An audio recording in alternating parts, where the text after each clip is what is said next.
नमस्कार, मैं हूं आपके साथ आशा सरमाल। आप देख रहे हैं महासंग्राम और महासंग्राम में आज हम बात करेंगे जिस तरह से आप देखिए सीट्स को लेकर, आरक्षण को लेकर लगातार बात चल रही है और किस तरह से इस बिल को पेश भी किया गया है अमित शाह की तरफ से, लेकिन इस पर किस तरह से मुहर लगेगी ये बड़ा सवाल रहेगा। लेकिन इस पर ही चर्चा आज करेंगे। ग्राफिक्स के जरिए आपको समझा देते हैं कि यहाँ पर आप देखिए रिजर्वेशन ये एक्ट को लेकर जिस तरह से बात हो रही थी, अब रिजर्वेशन बिल यहाँ पर किस तरह से सामने रखा गया है। तो चलिए आपको ग्राफिक्स के जरिए थोड़ा सा समझा देते हैं कि आखिर ये है क्या और किस तरह से ये लोगों को अपना लाभ जो है पहुंचाने वाला है। तो विधेयक में क्या कुछ खास होगा वो जरा समझ लीजिए, क्योंकि सामाजिक और शैक्षिक रूप से पिछड़े वर्ग में ये शामिल है, जिनमें आप देखिए केंद्र शासित प्रदेश जम्मू कश्मीर द्वारा यहाँ सामाजिक और शैक्षिक रूप से पिछड़े हुए घोषित किए गए गाँव में रहने वाले जो लोग हैं वो इसका सीधे तौर पर लाभ ले सकते हैं। और उसके साथ साथ आप समझिए कि वास्तविक नियंत्रण रेखा और अंतर्राष्ट्रीय सीमा से सटे हुए क्षेत्रों में रहने वाले लोग, कमजोर व वंचित वर्ग और सामाजिक जातियां इसमें शामिल की गई हैं। और जैसे कि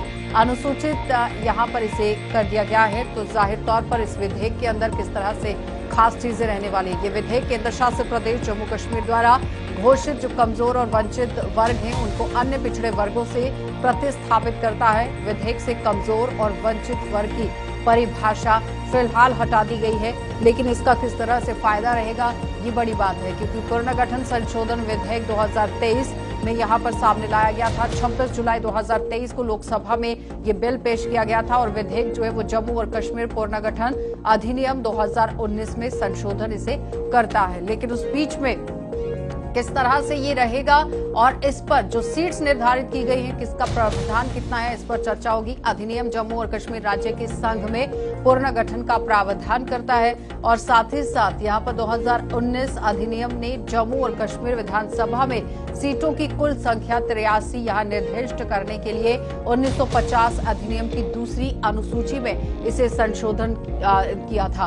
और साथ ही इसमें अनुसूचित जाति के लिए 6 सीटें आरक्षित की गई हैं और अनुसूचित जनजाति के लिए कोई सीट आरक्षित नहीं की गई। तो विधेयक यहाँ पर सीटों की कुल संख्या बढ़ाकर 90 कर देता है। यानी कि जो ये रिजर्वेशन बिल को लेकर बात हो रही है, इसमें क्या कुछ है वो आपके सामने रखा गया है। तो इसमें अनुसूचित जाति के लिए 7 सीटें, अनुसूचित जनजाति के लिए 9 सीटें भी आरक्षित हैं।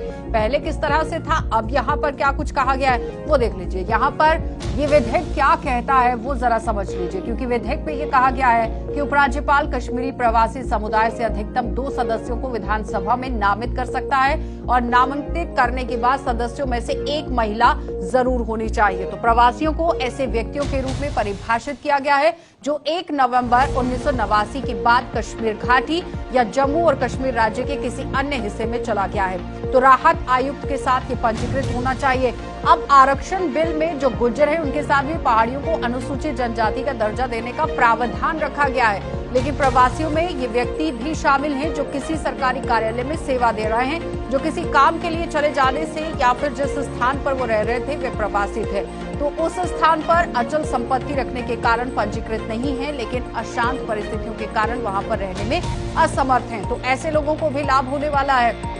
साथ ही साथ विधेयक में यह भी कहा गया है कि केंद्र शासित प्रदेश के उपराज्यपाल पाकिस्तान के कब्जे वाले जम्मू कश्मीर के विस्थापितों का भी प्रतिनिधित्व करने वाले एक सदस्य को विधानसभा में नामित कर सकता है। तो विस्थापित व्यक्तियों से तात्पर्य ये रखा गया है, यानी कि जो तात्पर्य की बात हो रही है उन व्यक्तियों से है जो पाकिस्तान के कब्जे वाले जम्मू कश्मीर में अपने ही निवास स्थान को छोड़ चुके हैं या फिर विस्थापित हो गए हैं और बाहर कहीं पर रह रहे हैं। और अब इन वर्गों को यहाँ पर लाभ होगा, इन वर्गों को यहाँ पर शामिल किया गया था। तो जाहिर तौर पर अब सवाल यहाँ पर ये उठ जाता है कि लोकसभा के अंदर बिल पहले 2023 में ये पेश किया गया, आज लगातार इस पर बहस जो है वो छिड़ी हुई है। अब इस पर किस तरह से प्रतिक्रियाएं देखने को मिलेंगी अलग अलग वर्गों की और अलग अलग पार्टियों की, इसी पर चर्चा भी कर लेते हैं। इस वक्त लबाराम गांधी जी है हमारे साथ, प्रेसिडेंट है वेस्ट पाकिस्तानी रिफ्यूजी, आपका बहुत बहुत स्वागत जुड़ने के लिए। अश्वनी चुरंगू जी है, कश्मीरी पंडित भी हैं और बीजेपी लीडर भी हैं, आपका भी बहुत बहुत स्वागत जुड़ने के लिए। परमवीर है, कन्वीनर हैं ज्वाइंट पीओजे की यूथ रिफ्यूजी फोरम से, आपका बहुत बहुत स्वागत। और नम्रता शर्मा हमारे साथ हैं कांग्रेस पार्टी से, आपका भी बहुत बहुत स्वागत जुड़ने के लिए। तो सबसे पहले तो यहाँ पर मैं लबाराम जी आप ही के पास आऊंगी, क्योंकि जिस तरह से पीओजे को लेकर भी बात उठ रही है, अब वेस्ट पाकिस्तानी रिफ्यूजीज से भी बात कर लेते हैं, क्योंकि इस पर पूरी तरह से बहस जो है वो छिड़ गई है कि कश्मीरी पंडितों के लिए 2 सीटें और पीओजे के लिए यहाँ पर 1 सीट जो है वो रखी गई है। लेकिन इसे किस तरह से आप लोग देख रहे हैं, एक एक करके जवाब दीजिएगा। पहले लबाराम जी। देखिए, सबसे पहले तो मैं ये कहना चाहूँगा कि अगर कश्मीरी माइग्रेंट्स के लिए इन्होंने 2 सीटें रखी हैं तो पीओजेके के लिए अगर 1 सीट रखी है तो वो एक बहुत ही बड़ी नाइंसाफ़ी है, क्योंकि इनकी जो 24 सीटें हैं वो पाकिस्तान अधिकृत कश्मीर में चली गई हैं और इनकी जो मांग थी पिछले 20 सालों से मैं भी देख रहा हूँ, उसमें इन्होंने क्लियर कट हर मेमोरेंडम में लिखा है कि कम से कम हमें 8 सीटें जो है वो मिलनी चाहिए। लेकिन आज गवर्नमेंट ऑफ इंडिया की तरफ से 1 सीट के लिए इनको अगर लालच दिया जा रहा है तो मेरे ख्याल वो नाइंसाफ़ी है। कम से कम 8 सीटें जो है वो इनको मिलनी चाहिए। परमवीर जी। आशा जी, आपके सभी देखने वालों को मेरी तरफ से जय हिंद। सबसे पहले आज राष्ट्र बाबा साहब भीमराव अम्बेडकर साहब को उनकी पुण्यतिथि पे भावभीनी श्रद्धांजलि दे रहा है। मैं आपके माध्यम से आपके सभी देखने वालों को बाबा साहब भीमराव अम्बेडकर जी को श्रद्धांजलि देता हूं। और उसके बाद इतने जख्म है मेरे शरीर पे कि जो कपड़ा उठाएंगे एक नया जख्म निकलेगा। ये हालात है पीओजे के रिफ्यूजियों के, जो 1947 में 31,800 फैमिलीज आई थी, माइग्रेट होके आई थी वहां से। और गवर्नमेंट ऑफ इंडिया का डाटा कहता है कि 40,000 लोग वहां शहीद हो गए। हम लोग कहते हैं कि 70,000 थे। 70,000 लोग शहीद हो गए। ऐसी ऐसी फैमिलीज हैं जिनका कोई नाम लेने वाला बचा ही नहीं। और आज 2023 में एक झुंझुना लेके सरकार आई है। वो कह रही है कि जो लोग पीओके के 31,800 फैमिलीज थे 1947 में और 65 और 71 में 10,500 फैमिली ऑड फैमिली और आ गई, वो लोग आज की डेट में वही 41-42,000 लोग हैं। सरकार आज तक उनको डिफरेंशिएट नहीं कर सकी। ये कितनी आबादी है इनकी? लगभग 15 से 16 लाख की आबादी है पीओके रिफ्यूजीज की, राइट फ्रॉम मुजफ्फराबाद टू छम। 16 लाख लोगों को एक आदमी की रिप्रेजेंटेशन, जिसमें लगभग 10 बरादरियां हैं। और कश्मीरी भाइयों को दिया गया। मैं बड़ा खुश हूं क्योंकि वो 89 में माइग्रेंट हुए, किस हालात में निकले, कैसे निकले। गवर्नमेंट ऑफ इंडिया कहती है इसी बिल में, जम्मू कश्मीर रीऑर्गेनाइजेशन एक्ट में कहती है कि ये 1,65,000 है। 1,65,000 लोगों के लिए सिर्फ 2 सीटें और 16 लाख लोगों के लिए 1 सीट। नम्रता जी, ये कहां की इंसाफ है? सरकार किस डाटा पे किस तरह और कैसे काम करती है, सरकार को यह खुल के बताना पड़ेगा। हमने डाटा कहां से उठाया, सीटें कैसे दी और क्यों दी। ठीक है नम्रता जी। देखिए, लोकसभा के चुनाव से पहले जैसे कि आज और कल हमने देखा कि जम्मू कश्मीर रीऑर्गेनाइजेशन बिल पेश किया गया पार्लियामेंट के अंदर। देखिए आशा जी, जो बात है कि हम खुश हैं कि कश्मीरी समुदाय को, इसमें पंडित नहीं है, कश्मीरी प्रवासी है, तो मुझे लगता है इन्होंने जो बात गोलमोल रखी है कश्मीरी पंडित समुदाय को दिया है या कश्मीरी प्रवासी को दिया है, ये भी इसको भी खुल के बात करनी पड़ेगी। और दूसरी बात कि इन्होंने जो 2 दिए, हम बहुत खुश में हैं कि उनको उनका हक मिल रहा है। लेकिन जिस तरह के पीओजेके के जो रिफ्यूजीज हैं उनका जो आंकड़ा है 15 से 16 लाख है, तो उस पे सिर्फ 1 सीट देना क्या प्रलोभन देना चाहते हैं? जो उन पे कहते थे कि हम मरहम लगाएंगे 370 टूटने के बाद इनको इनका हक मिलेगा, क्या ये हक दिया है उन्होंने? और इसके साथ ही आशा जी, आज जो इन्होंने ये सीटें रखी कि कश्मीरी पंडित समुदाय से, कश्मीरी प्रवासी समुदाय से 2 सीटें, 1 सीट महिला के लिए आरक्षित की जाएगी और 1 मेल के लिए 90, इसका मतलब 90 सीटों के बाद ये सीटें दी जाएंगी, 5 सीटें। और इसको मनोनीत कौन करेगा? इसको करेंगे हमारे एलजी साहब। एलजी साहब किसके कहने पे करेंगे? यूनियन टेरिटरी के नाम पे। और ये नॉमिनेशंस होंगी। क्या असली नुमाइंदे को उसका हक मिलेगा या अपने चहीते को कहीं एडजस्टमेंट करने का ये तरीका है? और अगर हमारी सीट्स कम आती हैं तो हम इनको नॉमिनेशन जो ये दी जाएगी, इनको हम वोटिंग राइट दे के अपनी सरकार बनाने के लिए एक चाल है। तो इन तमाम मुद्दों पे सरकार को बात करनी चाहिए। और ये नॉमिनेशंस नहीं, इनको इलेक्टेड राइट्स देने चाहिए थे ताकि ये इलेक्ट होके आते और लोगों के सही नुमाइंदों को उनका हक मिलता। एक तो कश्मीरी पंडित भी है अश्वनी चुरंगू जी और सीनियर लीडर यहाँ पर बीजेपी से भी हैं। तो अश्वनी जी, आपको कश्मीरी पंडितों का भी पक्ष रखना है और साथ में ऑपोजिशन का, और जितने भी पार्टी के लोग यहाँ पर बैठे हुए हैं, पीओजे के या फिर बेस्ट पाकिस्तानी रिफ्यूजी जो भी हैं, यहाँ पर उनकी बात का भी आपको जवाब देना है। तो सवाल यहाँ पर यह है कि क्या सिर्फ जिस तरह से ये सीट आवंटित करने की बात कही गई है, अपने चहेतों को फायदा देने की बात हो रही है? नम्रता जी कह रही है। पूछ रहे हैं मेरे से क्या? जवाब दीजिए। हाँ जी, किन से पूछ रहे हैं? मेरे से पूछ रहे हैं क्या? हाँ जी। सबसे पहले तो मैं ये कहना चाहता हूं कि जो ये सारा आज एक बिल पास हो गई है, जे एंड के रिऑर्गेनाइजेशन अमेंडमेंट बिल 2023, इसके एक बेसिस है। बेसिस ये है कि यहाँ पर एक डिलिमिटेशन कमीशन बना हुआ था। डिलिमिटेशन कमीशन के पास हम सारे लोग गए हुए थे, अलग अलग समुदायों से गए थे, अलग अलग पॉलिटिकल पार्टी से गए थे। फिर जो उन प्रतिनिधियों ने वहां पर बातें की थी और उन्होंने जो अपना मेमोरेंडम वहां दिया था, प्रेजेंटेशन दी थी, उन्हीं को आधार बना करके फिर डिलिमिटेशन कमीशन ने एक रिपोर्ट बनाई और उस रिपोर्ट में कुछ रिकमेंडेशन की। उसके बाद में उन्होंने वो गवर्नमेंट ऑफ इंडिया को प्रस्तुत की। गवर्नमेंट ऑफ इंडिया ने on the basis of the delimitation commission report and recommendations एक बिल बनाई। जो बिल आज से 6 महीने पहले राज्यसभा और लोकसभा में प्रस्तुत हुई थी। तो कल के दिन से और आज के दिन पूरा उस पर चर्चा हुई और अभी मैं आपको कोई 1 घंटे पहले की बात कर रहा हूं कि ये जो बिल है ये वहां पर पारित हो गई है लोकसभा में। अब ये राज्यसभा में जाएगी, वहां से पारित होगी, उसके बाद ये कानून बनेगा। अब क्वेश्चन ये पैदा होता है, इसमें 2 क्वेश्चन पैदा होते हैं। एक ये होता है किनको क्या मिला, किनको क्या नहीं मिला। देखिए, ये संघर्ष का विषय है। जिन्होंने संघर्ष किया है, लगातार करते आ रहे हैं। मैं सारे मित्रों को जो यहाँ पर बैठे हुए हैं उन सबको बड़े करीब से जानता हूं। ये सारे वो लोग हैं जिन्होंने अपने अपने मुद्दों को लेकर के जीवन भर संघर्ष किया है और मैं उनके संघर्ष को प्रणाम करता हूं। हमने भी किया है और हम भी कर रहे हैं। अब ये जो कॉन्स्टिट्यूशनल अथॉरिटीज होती हैं, जब तक वो कानून के प्रावधानों के अनुसार कन्विंस होकर के उसका एक रास्ता नहीं निकालेंगे, तब तक हमारा संघर्ष जो होता है वो सालों साल चलता रहता है। और मैं बड़ा खुश हूं आज, पहले और लोकसभा में में पेश मैं किया गया है, धन्यवाद उसके करता बाद हूं राज्यसभा में न लाया जाएगा केवल और फिर गवर्नमेंट पास ऑफ किया इंडिया जाएगा। को बल्कि उन सारी ठीक पॉलिटिकल है अश्वनी पार्टीज को, जी। चाहे वो बीजेपी हो चाहे वो कांग्रेस हो, उन्होंने इसका समर्थन किया और अल्टीमेटली ये जो हमारा स्वप्न था वो साकार हो गया।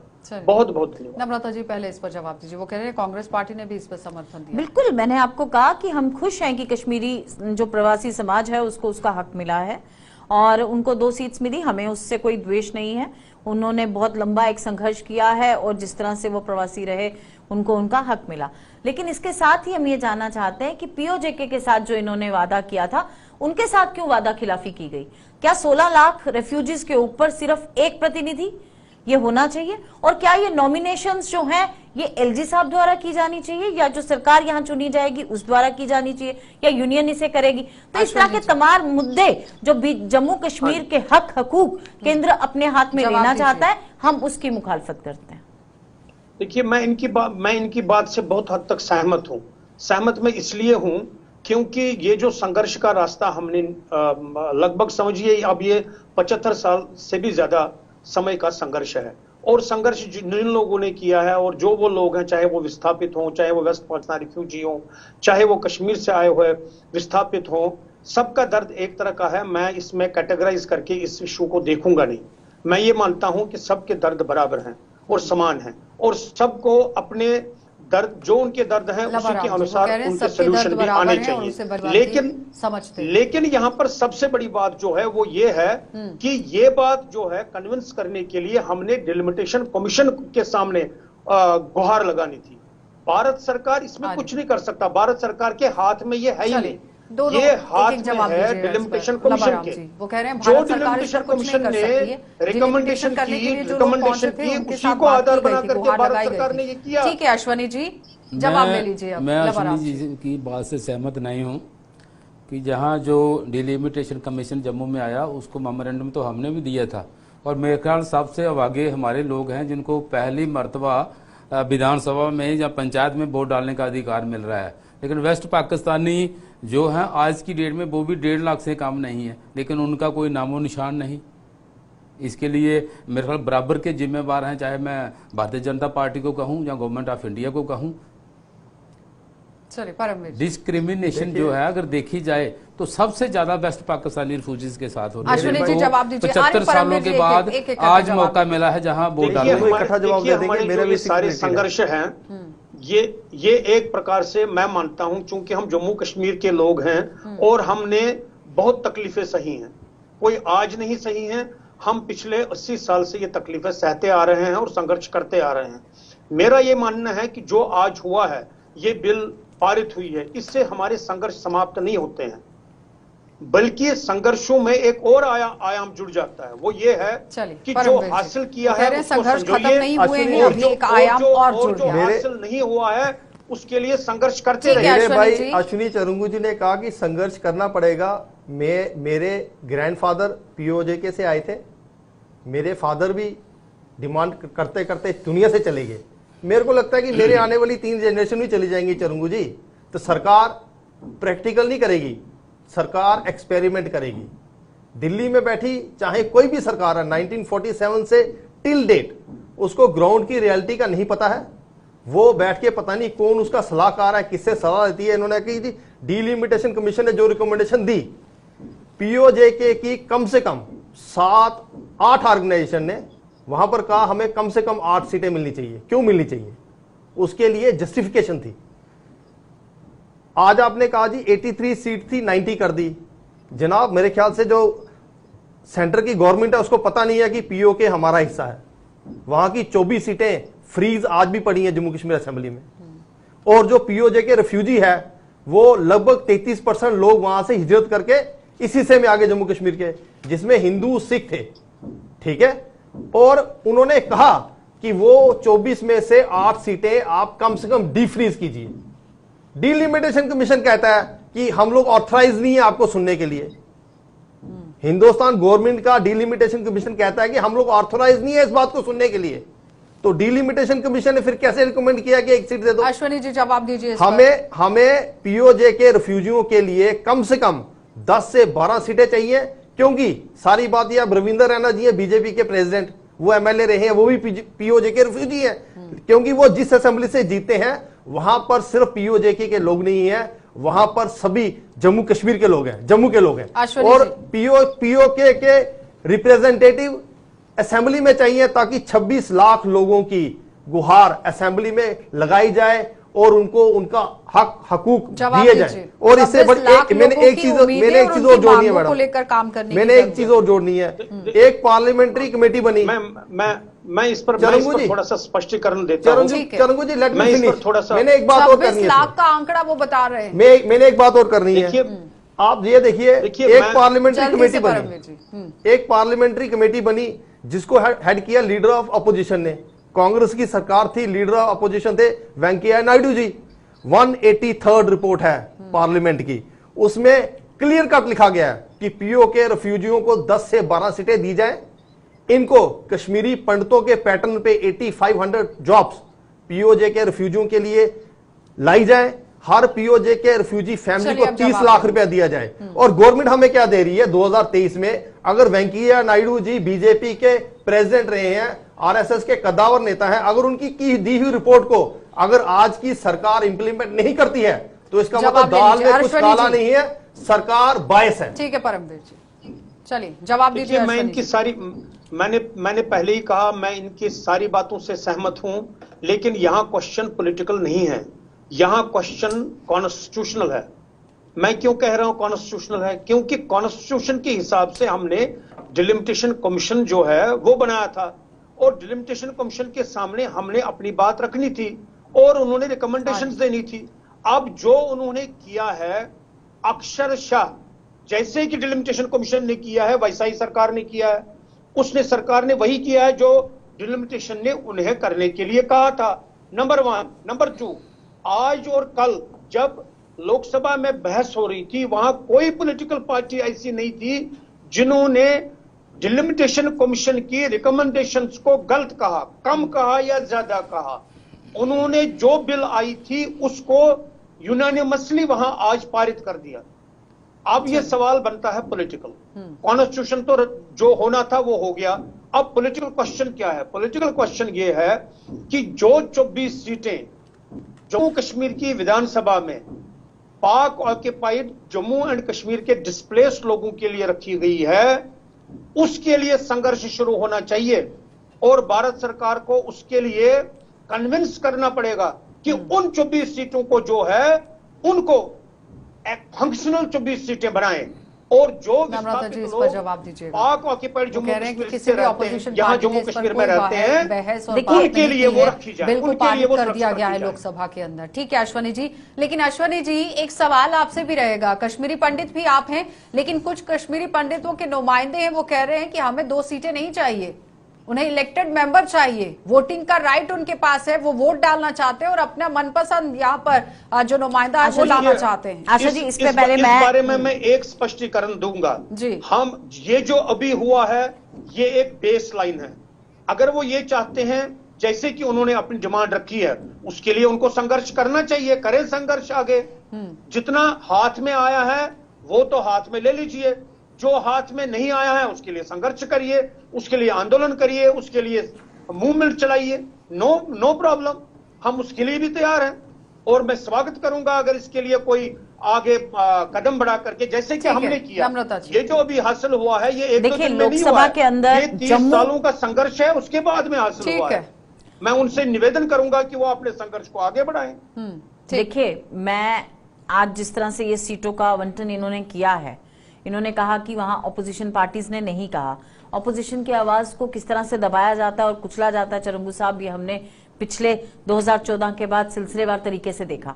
उसको रहने दीजिए आप, लेकिन पीओजेके के रिफ्यूजीज और स्पेशली आपने कहा था कि 370 हटने के बाद ओबीसी समाज को भी आप रिप्रेजेंटेशन देंगे, कहाँ है वो रिप्रेजेंटेशन? जो 27% का आपने वादा किया था, कहाँ है वो?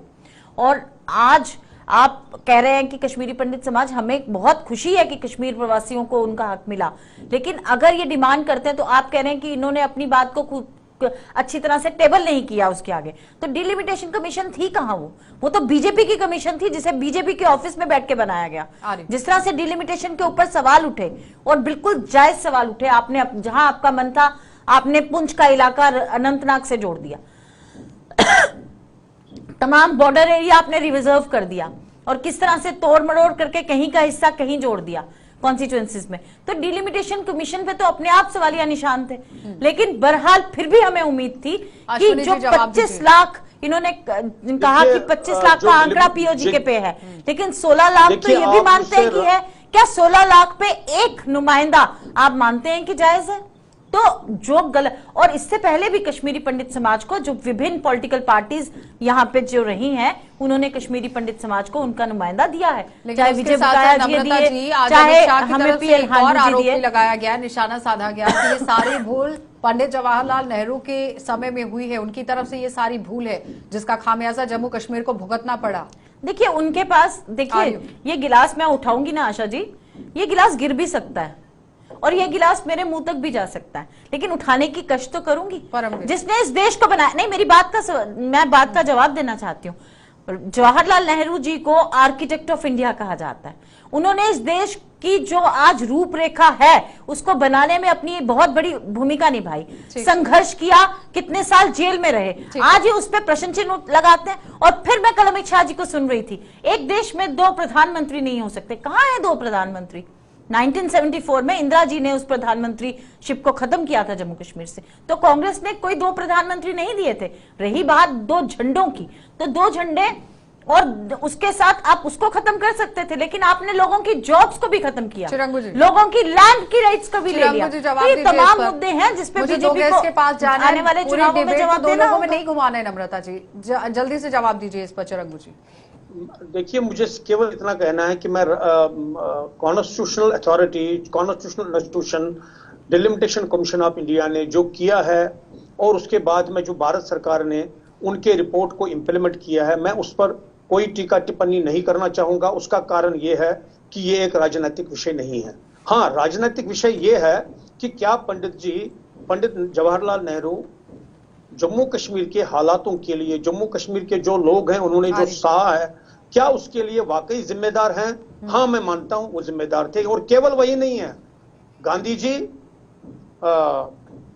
पंडित नेहरू और जिन्ना, इन तीनों ने जो फॉलोज की हैं, those have led us to lead for the last 80 years। मैं आज यहाँ पर ये खुले मन से कह रहा हूँ, नम्रता जी, इन तीनों ने हमें बेशक ना, फिर बताइए जल्दी से। दिलाई, ऐसा है, लेकिन इन्हीं तीनों ने हमारे देश को, अब अश्वनी जी जवाब ले लीजिए। हमें ये मालूम ये नथुराम गोडसे के मानने वाले ये गांधी जी को तभी 2 अक्टूबर को याद किया अब करते हैं। एकदम से एक साथ नहीं टूट पड़ेंगे ना सब लोग। मैं पीओजे के रिफ्यूजी हूँ, मैं पीओजे के रिफ्यूजी की 3rd जनरेशन हूँ जो अपने राइट्स के लिए लड़ रहा है। शायद चरंगू जी ना RC Kak then prime minister of India का नाम लेना भूल गए। अगर जम्मू कश्मीर में कोई समस्या है ना तो रामचंद्र काक की खड़ी की हुई समस्या है। 1946 तक महाराजा हरि सिंह जी को बेवकूफ बनाया गया कि जम्मू कश्मीर कहां जाएगा। और ये बात समझनी पड़ेगी, जम्मू कश्मीर की अगर समस्या है, उस समस्या का architect Ramchandra Kak then prime minister of JNK 1946 में महाराजा हरि सिंह ने उसको सैक कर दिया। और उसके बाद महाराजा हरि सिंह ने 5 प्राइम मिनिस्टर चेंज किए क्योंकि ग्राउंड की रियलिटी खत्म हो गई थी।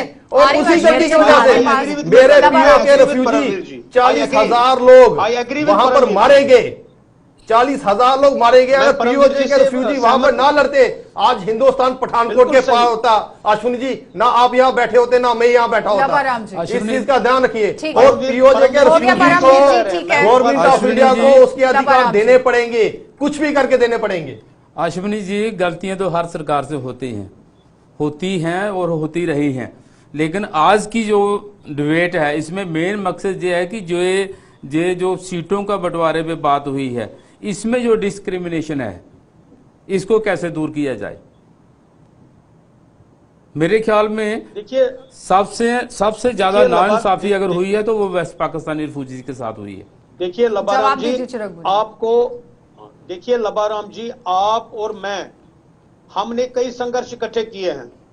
उन पार्लियामेंट्री कमेटी मीटिंग्स में आप भी थे, मैं भी था, और भी उसके अलावा बहुत सारा कुछ किया है। मैं आपसे निवेदन करूंगा कि इस समय जो सरकार, केंद्र सरकार जो है, उनके मन में हम सब के लिए बहुत प्यार है, बहुत वात्सल्य है।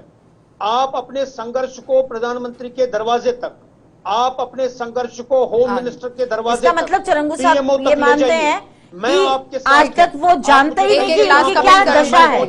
देखिए, मैं भी पीओजे संघर्ष को हम आधे रास्ते छोड़ नहीं सकते। मैं भी रेफ्यूजी फैमिली से बिलोंग करती हूँ और मैंने उनका दर्द देखा है। अपने बुजुर्गों से वो कथाएं सुनी है, किस तरह से उन्होंने संघर्षपूर्ण जिंदगी जी 47 के बाद यहाँ आके, और कैसे यहाँ आके रीएडजस्ट हुए। तो संघर्ष से आज आप कहना चाहते हैं कि वो ग्राउंड रियलिटी से वाकिफ ही नहीं है। आज इनको अपनी बात खुल के कहनी होगी, तब उन्हें समझ आएगी। तो फिर तो वो हकदार ही नहीं यहाँ के नुमाइंदे कहलाने के।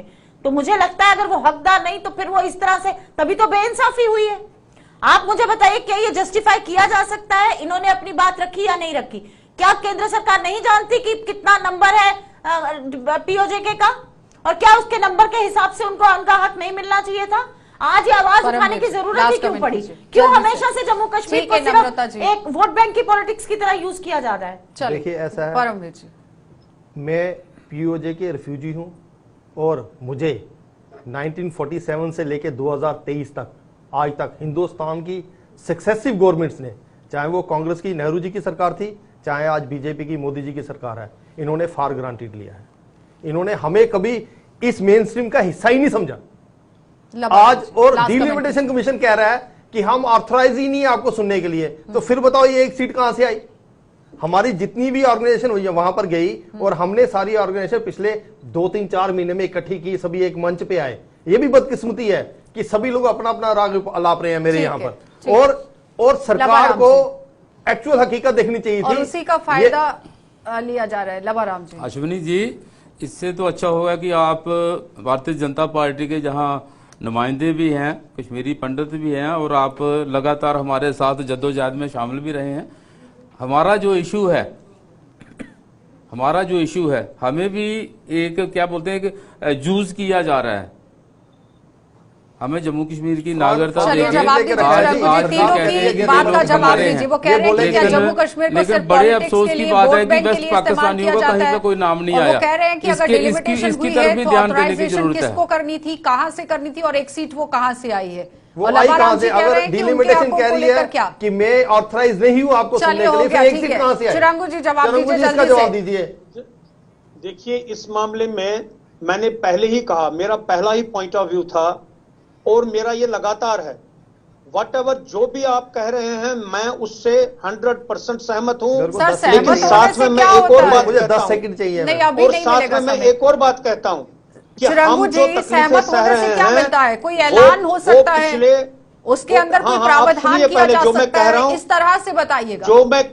जो मैं कह रहा हूं आप उसको सुनिए पहले, उसके बाद में अपना प्रश्न करिए। जी, पहले अपने प्रश्न का जवाब सुनिए। दीजिए। जवाब यह है कि पिछले 70 सालों में जो हमने सहा है उसमें 60 सालों की सरकार तो कांग्रेस की थी।